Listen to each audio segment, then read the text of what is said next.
Bonjour, c'est à tous. Donc, Métier informatique. Nous allons aujourd'hui parler de notre second cours sur les structures de base d'un ordinateur. Voilà. Donc, on va essayer de voir l'animation en PowerPoint.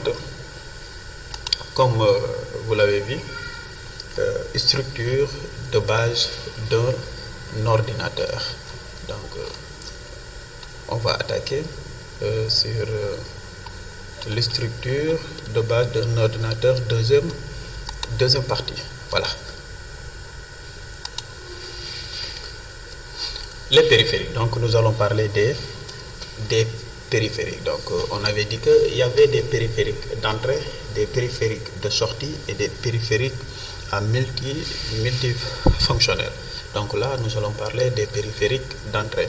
Ces périphériques permettent d'envoyer les informations à l'unité centrale. Donc, pour avoir un périphérique d'entrée, nous devons d'abord avoir, par exemple, un matériel qui permet d'envoyer des informations à l'unité centrale. Mais d'abord, avant de voir les périphériques d'entrée, nous allons parler des périphériques. Ça veut dire la définition d'un périphérique. Qu'est-ce qu'un périphérique? Un périphérique est un dispositif extérieur relié à l'unité centrale afin d'envoyer, recevoir ou stocker les informations.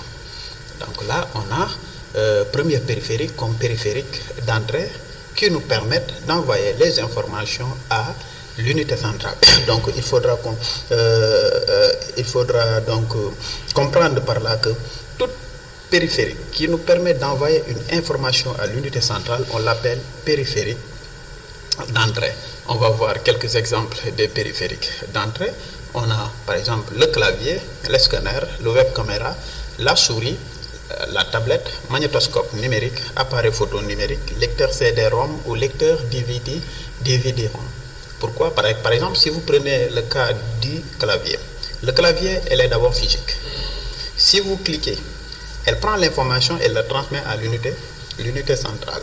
Donc, on le considère comme périphérique d'entrée. Elle envoie l'information qu'elle a reçue à l'unité centrale. Et ici, on a les périphériques de sortie.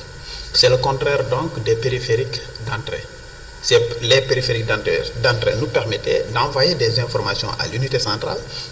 Mais ici, ces périphériques permettent de recevoir ou d'afficher les informations sortant de l'unité centrale. Donc, on a quelques exemples ici. Par exemple, 4 exemples qu'on peut citer. Par exemple, on peut citer moniteur. Le moniteur, on l'appelle aussi écran. Écran veut dire moniteur. On a les haut-parleurs, l'imprimante, vidéoprojecteur. Donc, ce que vous voyez sur l'écran ou le moniteur se trouve dans l'unité centrale. Donc, l'écran nous permet seulement de voir ce qui se trouve dans l'unité centrale. Les haut-parleurs aussi, même chose. La musique se passe dans l'unité centrale, mais ce sont les haut-parleurs qui nous permettent donc de recevoir la musique. L'imprimante, même chose. Et le vidéoprojecteur projette ce qui se trouve dans l'unité centrale.